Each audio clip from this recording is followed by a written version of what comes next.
Quelle prière? On en a bien besoin. On en a bien besoin.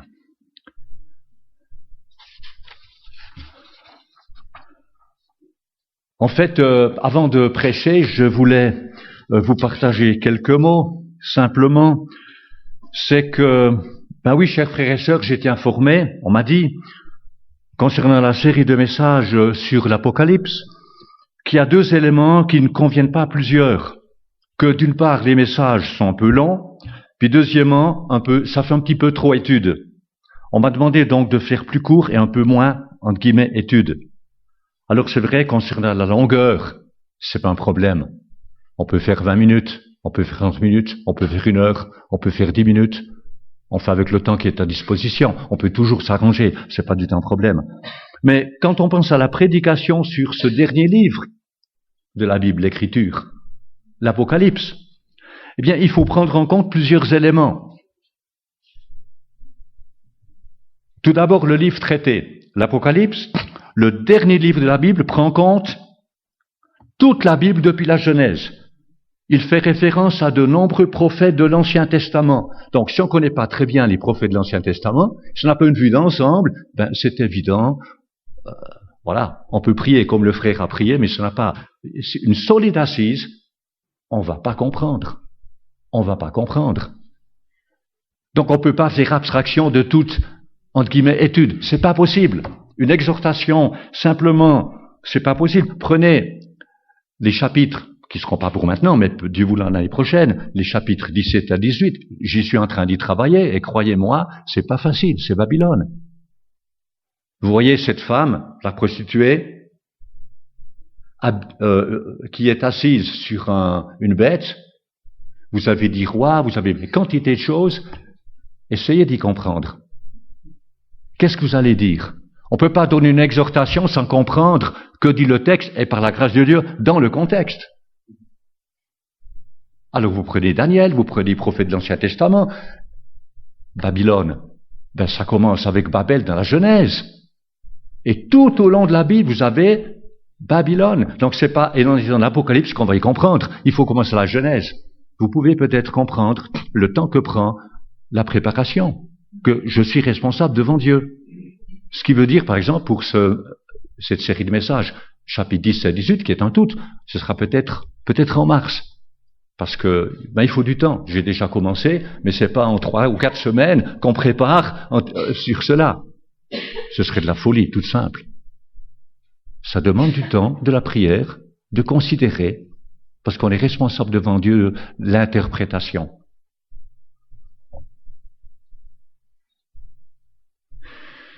Donc le livre traité, comprenez que c'est difficile. C'est pas comme l'évangile de Jean. C'est quand même différent, mais c'est important. Et puis quant à la forme du message, personnellement, je pense que un message sous forme d'exhortation, sans éléments solides d'enseignement quelque part, surtout parlant de l'Apocalypse, me paraît difficile. Ça me paraît difficile. En d'autres termes, apporter une exhortation en faisant abstraction d'éléments solides d'enseignement, le tout dans une trentaine de minutes, est une option qui, personnellement, ne m'est pas possible. Et je sais que vous me comprenez. Je suis responsable devant Dieu, chacun des choix à faire dans la vie, et bien que chacun soit en paix dans les bons choix. Ceci dit, je suis en paix avec chacun, j'ai aucun problème. Mais sinon, je vais poursuivre en prenant le temps pour bien faire. Et bien, sur ces paroles, je dirais pas ces bonnes paroles, mais sur ces paroles, eh bien, ce matin, oui, nous sommes dans un grand chapitre, c'est-à-dire le chapitre 16 de l'Apocalypse. Je remercie le Seigneur. Vous savez, le Seigneur est bon comme il conduit. Parce qu'en fait, le chapitre 16, je l'ai travaillé cet été, mois d'août. J'étais épuisé, mais je l'ai travaillé. Chapitre 15, cet été. Et vous savez qu'il y a eu un ensevelissement, il n'y a pas longtemps. Qu'est-ce que j'aurais fait si j'avais pas travaillé cet été? Je ne sais pas. Donc le Seigneur est bon. Il conduit toutes choses. Il conduit toutes choses. Donc ce matin, nous prendrons la première partie du chapitre 16, les 5 premières coupes. Dieu voulant, début novembre, les 2 dernières coupes. Ensuite, il y aura une pause, parce que je vous dis, il faut le temps de préparer. Je réalise, on ne peut pas courir et toujours pris. Ça demande temps et réflexion et prière. Et je crois que ça, c'est vraiment important. Mais ce qui est passionnant, c'est que ce chapitre 16 de l'Apocalypse nous amène à la porte du retour de Jésus-Christ. Contrairement aux deux premières séries de jugements, rappelez-vous celle des sceaux, ensuite celle des trompettes, eh bien les fléaux des 7 coupes sont versés sans interruption. On le voit parce que les 7 anges reçoivent l'ordre de verser leurs sceaux en même temps. Donc ça se suit rapidement. On est vraiment au temps de la fin. Il est important de comprendre que ces jugements sont les jugements du Dieu Tout-Puissant sur un monde qu'il a rejeté. Ces jugements ne viennent ni des hommes, ni de Satan. L'ordre de verser les 7 coupes sur la terre vient du sanctuaire céleste, du lieu saint. Et ces coupes expriment la colère de Dieu, en grec littéralement la fureur de Dieu. Émotion beaucoup plus forte, beaucoup plus intense. On ne peut pas se rendre compte. Déjà la colère de Dieu, on ne peut pas se rendre compte. Mais de la fureur de Dieu. On n'a jamais vu ça ici-bas. Jamais. Mais un jour, la fureur de Dieu va s'exprimer, mais durant un temps extrêmement court. Mais je vous invite à lire le chapitre 16. On va lire le tout. Comme ça, on a comme une idée générale. C'est important. Une idée générale de l'ensemble de ce chapitre. Alors je lis ici dans la seconde 21, le chapitre 16.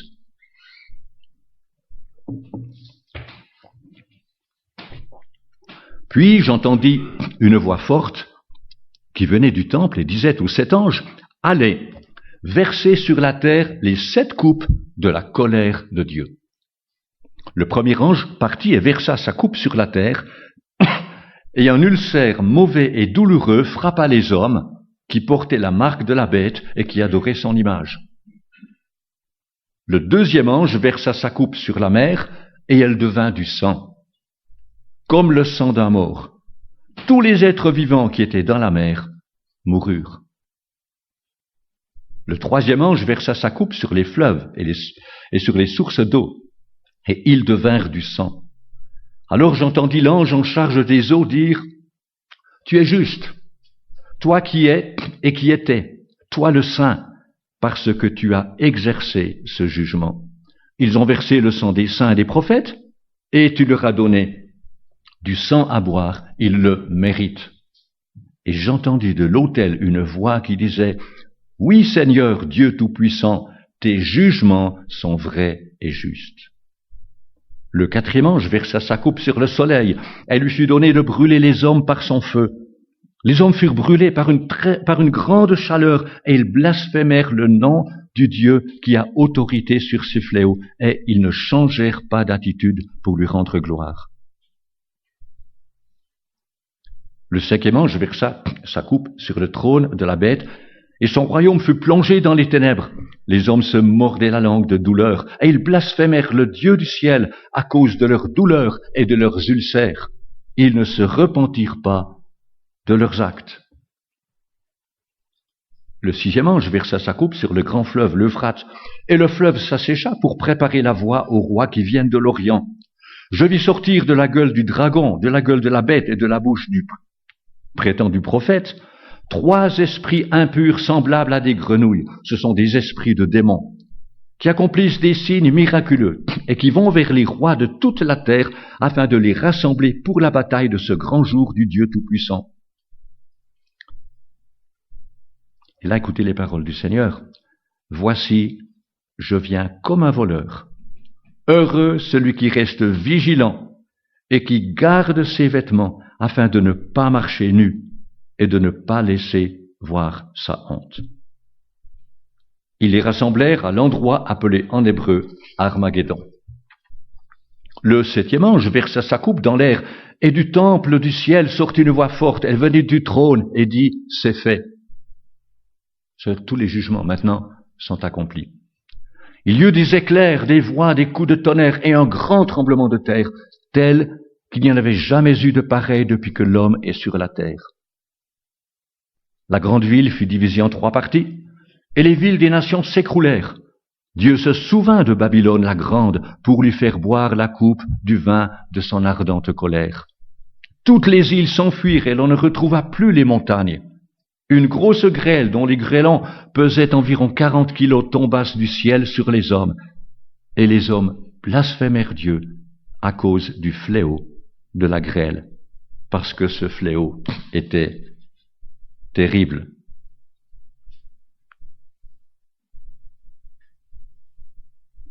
Dans ce chapitre, je ne sais pas si vous avez remarqué, l'adjectif grand apparaît fréquemment. Dans ce chapitre, tout est grand. Et ça, on peut vous le souligner dans votre Bible, c'est extraordinaire. Il est parlé d'une voix forte, une grande chaleur, le grand fleuve, l'Euphrate, la bataille du grand jour du Dieu Tout-Puissant, un grand tremblement de terre, la grande ville, Babylone la grande, une grosse grêle, et puis, verset 21, ce fléau était très grand. Tout est grand dans ce chapitre. Alors, il y a des similarités entre les jugements des trompettes et ceux des coupes. Mais alors que les jugements, rappelez-vous, des 4 premières trompettes ne touchent que le tiers du ciel, de la terre ou du ciel, ceux des coupes affectent la terre tout entière. Maintenant, c'est global. Personne n'échappe. C'est toute la terre. Eh bien, voyons, s'il vous voulez bien, la première coupe. Je lis les versets 1 et 2. Puis j'entendis une voix forte qui venait du temple et disait aux 7 anges, « Allez, versez sur la terre les 7 coupes de la colère de Dieu. » Le premier ange partit et versa sa coupe sur la terre, et un ulcère mauvais et douloureux frappa les hommes qui portaient la marque de la bête et qui adoraient son image. Ce premier fléau consiste en un ulcère qui est décrit comme mauvais et douloureux. Je ne sais pas si vous avez dans votre vie souffert d'un ulcère. Par la grâce de Dieu, Dieu m'en a épargné, mais un ulcère d'estomac ou autre, c'est douloureux. Mais ici, vous le voyez, au verset 2, Dieu fait une distinction entre ceux qui lui appartiennent, les saints de la tribulation, et ceux qui ont choisi de suivre la bête. Seuls sont atteints ceux qui portent la marque de la bête et qui rendent hommage à son image. En acceptant sa marque, les hommes pensaient se placer du côté du vainqueur, du plus fort. Là au moins on sera protégé. Qui peut combattre contre la bête? Donc durant un temps, en effet, ils avaient été protégés. Mais maintenant, ils reçoivent le jugement de Dieu. C'est beau de faire une comparaison, si on veut, entre les coupes ici et, rappelez-vous ce qui s'est passé en Égypte avec le Pharaon. Cette première coupe nous rappelle la 6e plaie sur l'Égypte, lorsque l'Éternel a châtié les Égyptiens par des ulcères. Et cette plaie était si sérieuse que les magiciens, atteints dans leur corps, n'ont pas pu paraître devant Pharaon. Donc c'est pas une petite gêne physique, c'est vraiment quelque chose de grave. On voit ça dans Exode 9. Et je me suis dit, mais vous savez, aujourd'hui, l'homme a placé la santé, le bien-être, on dirait aujourd'hui le wellness. Ça c'est tout un monde, le wellness. Il faut être dans le wellness aujourd'hui. Mais il l'a placé au centre de ses priorités. C'est ça aujourd'hui. Mais Dieu n'a aucune place dans le cœur des gens. Et c'est bien ça la tragédie. Un peu de bien-être, ça n'a gêné personne. Mais quand c'est à l'exclusion de Dieu, là est le problème. Dieu va donc toucher l'homme au centre de ses préoccupations égoïstes. Dieu frappe où ça fait mal.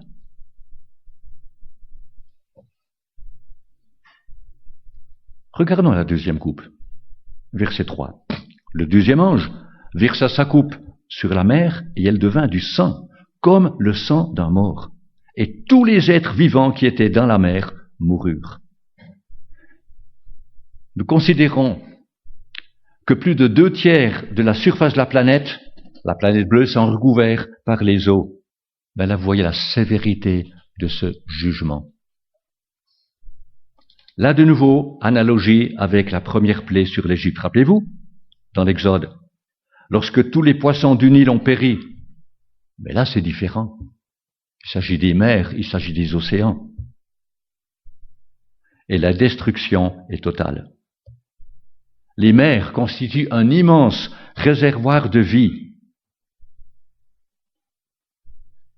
Et voilà que les mers et les océans deviennent de gigantesques cimetières. C'est exactement ce que ce sera, de gigantesques cimetières pour tous les animaux marins.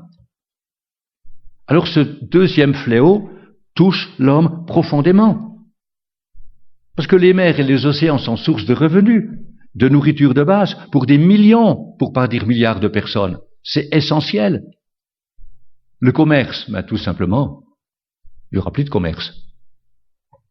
Pensez aux îles, à tous les catalogues que vous recevez pour un beau week-end, un beau voyage dans une île. Les îles, les plages, ce sera un spectacle de désolation. Ce sera une atteinte mortelle au tourisme et à tout le commerce qui est rattaché. Tout ça prendra fin d'un coup. Pensez à l'odeur des animaux marins morts, les maladies qui en résulteront.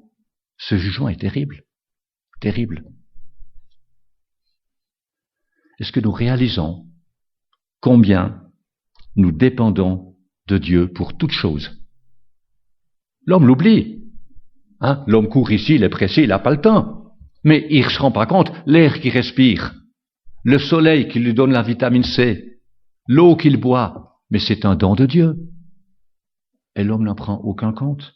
L'homme use et abuse de tous les biens de Dieu. Et il n'y a pas un mot, pas une pensée de reconnaissance envers le Créateur.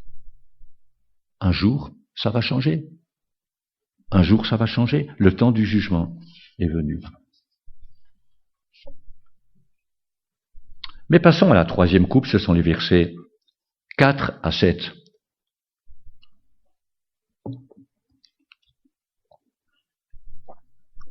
Le troisième ange versa sa coupe sur les fleuves et sur les sources d'eau, et ils devinrent du sang. Alors j'entendis l'ange en charge des eaux dire, « Tu es juste, toi qui es et qui étais, toi le Saint, parce que tu as exercé ce jugement. Ils ont versé le sang des saints et des prophètes, et tu leur as donné du sang à boire, ils le méritent. » Et j'entendis de l'autel une voix qui disait, « Oui, Seigneur Dieu Tout-Puissant, tes jugements sont vrais et justes. »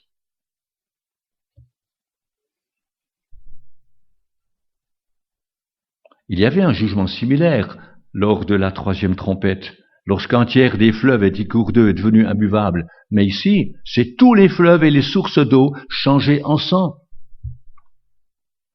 Il n'y a plus d'eau à boire. Il n'y a plus d'eau pour faire sa cuisine. Il n'y a plus d'eau pour se laver. C'est impensable. Est-ce qu'on peut concevoir les conséquences dramatiques tant au niveau de la nature, des animaux que des êtres humains? C'est tout simplement inconcevable.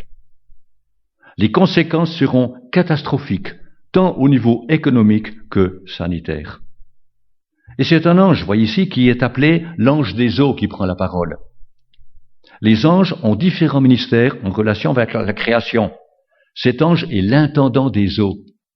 Peut-être vous rappelez qu'au chapitre 7, il y avait 4 anges qui retenaient les 4 vents de la terre. Donc les anges ont un ministère important.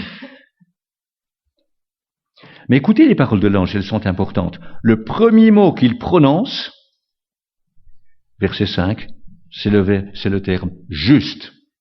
Juste tu es, toi qui es et qui étais, le Saint, parce que tu as exercé ce jugement. Donc il déclare que Dieu est juste alors qu'il exerce ce jugement, un jugement terrible. Mais Dieu est juste. Dieu est juste. Et ça, on doit vraiment le comprendre. Et la raison du jugement est donnée. Alors n'oublions pas, nous ne sommes pas maintenant dans le temps de la grâce, dans le temps de l'Église, mais je le crois personnellement fermement, nous sommes au sein de la grande tribulation, un temps tout à fait unique, limité dans le temps à 7 ans. Et durant ce temps-là, tous les croyants en Jésus sont poursuivis, sont persécutés. Combien vont mourir le martyr? Donc, celles et ceux qui ont accepté la marque de la bête l'ont fait en connaissance de cause. Ils sont donc co-responsables de la persécution de la bête contre ceux qui appartiennent à Jésus. Ils ne sont pas innocents. Ils sont co-responsables. Et l'ange dit, le verset 6, Et là, je prends les termes tels qu'ils sont dans le grec. Car le sang des saints et des prophètes ils ont versé, et du sang tu leur as donné à boire. Époustouflant. Ils le méritent. Dieu est conséquent, mes amis. Dieu est conséquent. Alors c'est vrai qu'il peut arriver ici-bas que l'homme puisse faire n'importe quoi, et puis il échappe à la justice. Et pourtant la Bible déclare, ne vous y trompez pas, on ne se moque pas de Dieu. Ce qu'un homme aura semé, il le récoltera aussi. Et une voix de l'autel, du lieu saint au ciel, confirme le bien fondé de ce jugement. Verset 7. Oui, Seigneur, Dieu, le Tout-Puissant, tes jugements sont véritables et justes. Alors, il faut l'admettre. Beaucoup de personnes ont de la peine à considérer Dieu agir de telle manière. Beaucoup de chers chrétiens, même dans nos églises, ont beaucoup de peine. Peut-être parce que durant des siècles, Dieu a été patient, ne rendant pas le jugement que le monde mérite. Les hommes font n'importe quoi, brisent toutes les lois de Dieu. Et il semble que Dieu fait rien. Beaucoup de gens pensent de toute façon Dieu c'est humain. Il n'y a pas de Dieu. Alors qu'ils ignorent que Dieu est patient. Dieu les appelle encore à la repentance.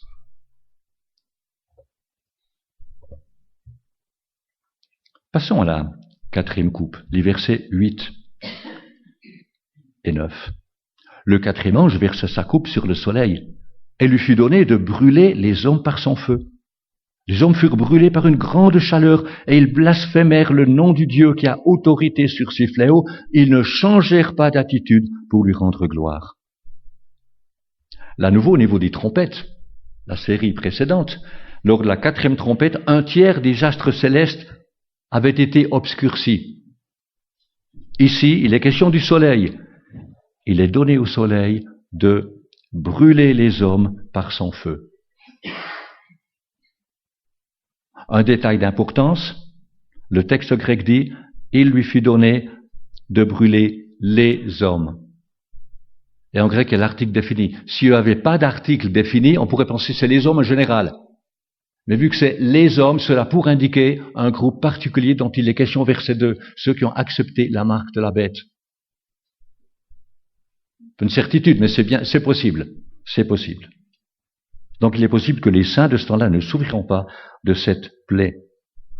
Mais les rayons du soleil seront si intenses qu'ils brûleront les hommes. L'Écriture dit que les hommes furent brûlés par une grande chaleur. Ce jugement n'est pas le résultat de la pollution de l'homme, la couche d'ozone, mais de l'action souveraine de Dieu. Et vous le voyez dans le texte, les hommes qui porteront la marque de la bête reconnaîtront que ce châtiment vient de Dieu. Qu'est-ce qu'ils pourraient faire, dites-moi? Qu'est-ce que ces hommes pourraient faire? Mais ils pourraient crier à Dieu, ce qu'on pourrait espérer. Réaliser, ce jugement vient du Dieu Tout-Puissant, donc il y a un Dieu. Dieu n'est pas content, Dieu est en colère. Nous avons mal agi.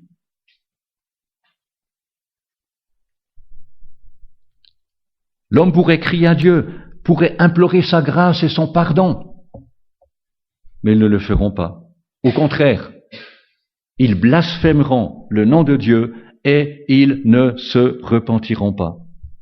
En fait, ils agiront comme Pharaon, rappelez-vous, lors des 10 plaies. C'est frappant quand vous lisez l'Exode. Il endurcit son propre cœur pour sa perte et la perte de son peuple et en fait de tout le pays d'Égypte, qui était complètement ruiné. Une note sur la traduction du verset la traduction second maintien qui dit « Ils ne changèrent pas d'attitude ».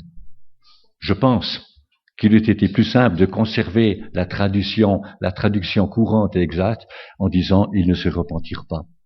D'ailleurs, vous l'avez au verset 11 dans la même second 21, ils ne se repentirent pas. Pourquoi changer? Je crois que c'est important de garder des expressions, le repentir, la repentance.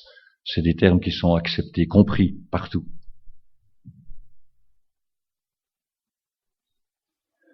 En ce début du XXe siècle, on parle beaucoup de climat, vous êtes d'accord?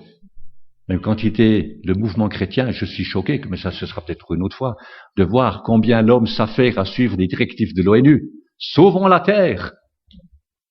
Et après on parle d'apostasie, mes amis. Qu'est-ce qu'on doit veiller? Est-ce que c'est ça la mission de l'Église? C'est tragique. Quelqu'un a mis mardi passé un document sous les yeux. Mission chrétienne. Et on s'associe à tout ce que dit l'ONU. Sauvons la planète. Luttons contre la brute. Bien sûr que ces choses sont bonnes. Mais où est la priorité, mes amis? Je pense qu'elle était ce samedi, près de la rivière. Bien sûr qu'on veut, dans un vrai sens, être écologiste, faire attention, c'est essentiel, mais c'est pas la priorité. Faut pas se tromper d'objectif.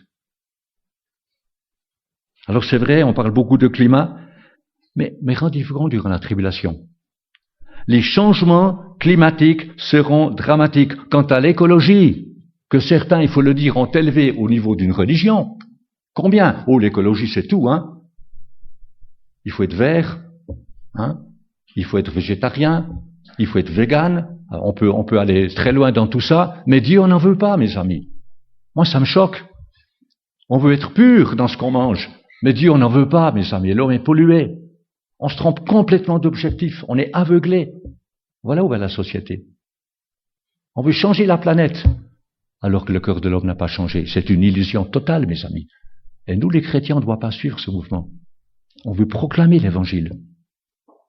Bien sûr, on veut prendre soin de la planète, pas polluer, c'est très bien. Moins manger de viande, c'est excellent. Produits bio, excellent. Mais ne nous trompons pas d'objectif, mes amis. Quelle est notre priorité? Et là, on voit que durant ce temps-là, toute cette question d'écologie sera réduite, tous les efforts seront réduits à néant. Et c'est Dieu qui le fait, c'est pas l'homme. Dieu détruira tout sur quoi l'homme irrégénéré s'appuie. Je ne sais pas si vous avez vu dans l'Apocalypse. Tout sur ce quoi l'homme s'appuie va disparaître. Mais le Seigneur a prédit ces calamités. Vous savez, dans l'évangile de Luc, au chapitre 21, nous lisons ces paroles. Il y aura des signes dans le soleil, dans la lune et dans les étoiles. Et sur la terre, les nations seront dans l'angoisse, épouvantées par le bruit de la mer et des vagues. Des hommes rendront l'âme de terreur dans l'attente de ce qui surviendra sur la terre, car les puissances célestes seront ébranlées. Considérons ce matin la 5e coupe, nous arrêterons là. Ce sont les versets 10 et 11.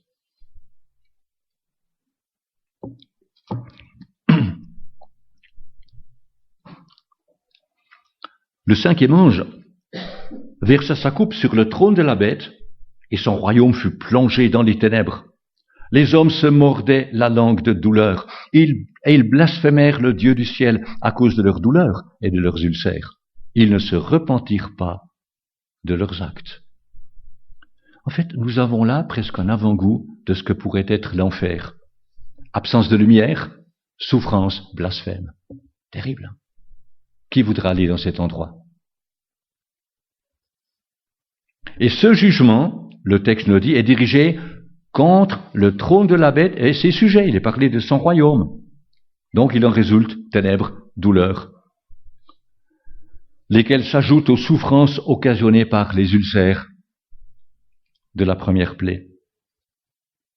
Mais la véritable tragédie dans tout cela, c'est que les hommes s'en prennent à Dieu. Vous vous rendez compte? Les hommes s'en prennent à Dieu. Ils blasphèment Dieu à cause de leur souffrance et ils refusent de se repentir. La chose la plus difficile pour l'homme, c'est la repentance. Une conviction de péché. Oui, j'ai fait faux. Oui, j'ai mal agi. Et un désir profond de changement. Alors, la faute n'est pas imputable à Dieu, mais bien à l'homme. Parce que la Bible déclare que le Seigneur ne veut que aucun périsse, mais que tous parviennent à la repentance. C'est ce que dit 2 Pierre 3,9. Mais il est temps de conclure. Jésus a dit, si vous ne vous repentez, vous périrez tous également. Il le dit à 2 reprises dans Luc 13. Est-ce que vous vous souvenez de cette histoire, qui est une parabole, mais une vraie histoire, de l'homme riche et de Lazare? Cet homme riche ne voulait rien savoir de Dieu. Il festoyait chaque jour, il mangeait bien. Et là, le pauvre misérable Lazare qui avait rien. Lorsqu'il est mort, il a été transféré dans le séjour des morts. Et de ce lieu de souffrance, il a vu au loin Abraham et Lazare à ses côtés. Et il a crié à Abraham pour qu'il envoie Lazare dans sa famille, vers ses frères, pour les avertir qu'ils n'aboutissent pas eux aussi dans ce lieu de souffrance où il est. Vous savez ce qu'Abraham a répondu?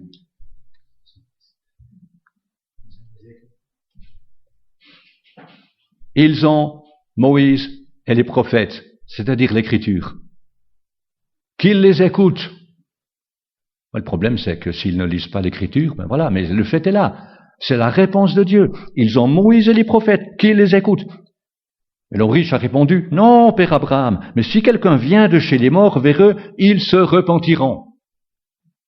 Cette illusion, s'il y a un miracle, les gens vont se convertir. Ça va peut-être les marquer ici ou là, ça ne produit pas de conversion. Les miracles ne produisent pas de conversion. Rappelez-vous ce que dit Jésus. Il est dit dans l'évangile de Jean, malgré tous les miracles qu'il fit, ils ne crurent point afin que, et là il cite le prophète Ésaïe. Et Abraham a répondu, et ça vaut la peine de souligner dans votre Bible dans Luc 16, Abraham a répondu, s'ils n'écoutent pas Moïse et les prophètes, ils ne se laisseront pas persuader, même si quelqu'un ressuscite. C'est-à-dire que, ça veut dire pratiquement, quand tu donnes la parole à une personne, si elle ne se repent pas, tu pourrais faire 100 000 miracles, faire descendre du feu du ciel, comme fera le faux prophète durant la tribulation, ça va rien faire du tout. Ça n'amène personne à la conversion. Donc, on revient à l'essentiel, chers amis. Aussi dans l'Apocalypse. Dieu parle encore aujourd'hui par sa parole, mes amis. Si quelqu'un n'est pas convaincu par la parole, il sera convaincu par rien d'autre. La parole de Dieu et le Saint-Esprit forment une équipe imbattable. Mais encore faut-il que l'homme veuille écouter Dieu. Et là, c'est la responsabilité personnelle de la personne. On ne peut pas forcer, Dieu ne peut pas forcer. Le Seigneur nous a confié sa parole, comme vous l'avez fait samedi passé. Communiquons cette parole. Distribuons-la, car Dieu accomplit son œuvre au travers de sa parole. Mois de novembre, vous savez ce qui se passe au niveau programme. Qu'est-ce qui va se passer en novembre? Pardon? La distribution des calendriers. Voilà, exactement, merci. C'est important. Je crois que c'est maintenant déjà qu'il faut prier. Vous voyez compte ce calendrier? Chaque feuillet est comme un missionnaire dans des foyers musulmans, foyers non chrétiens, foyers où on ne sait pas qu'est-ce qu'ils croient. Et Dieu s'adresse à eux personnellement. Je t'aime, j'ai donné ma vie pour toi. Veux-tu me recevoir? On ne se rend pas compte. Quand vous lisez les feuillets, c'est époustouflant. La qualité des messages, la profondeur des messages, c'est extraordinaire. Eh bien, ce serait une opportunité, ce mois de novembre, quant aux habitants de plusieurs quartiers de cette région, de recevoir l'Écriture. Eh bien, mes amis, prions. Prions que Dieu prépare les cœurs, mais aussi, ensuite, levons-nous pour offrir cette parole, même à ceux qui n'en veulent pas, que nous puissions offrir cette parole. Comme dit l'Écriture, c'est la parole de vie. Eh bien, que le Seigneur nous aide. Et là où nous sommes, dans nos contacts, soyons toujours prêts, pas à forcer un témoignage, personne n'aime être forcé, mais on peut donner un évangile, on peut donner un Nouveau Testament, on peut donner un DVD, en disant, tiens, là, t'as tout l'évangile, sous forme de film, mot à mot, évangile de Luc. C'est extraordinaire, tu peux l'offrir. Qui sait? Au moment voulu, la personne va peut-être visionner ce film, et l'Esprit de Dieu va toucher son cœur. Elle va se tourner vers le Seigneur. Et sans le savoir, vous aurez été missionnaire pour sauver une âme. Avec l'aide de Dieu. Eh bien, que le Seigneur nous aide, chers amis, que le Seigneur nous aide et nous conduise.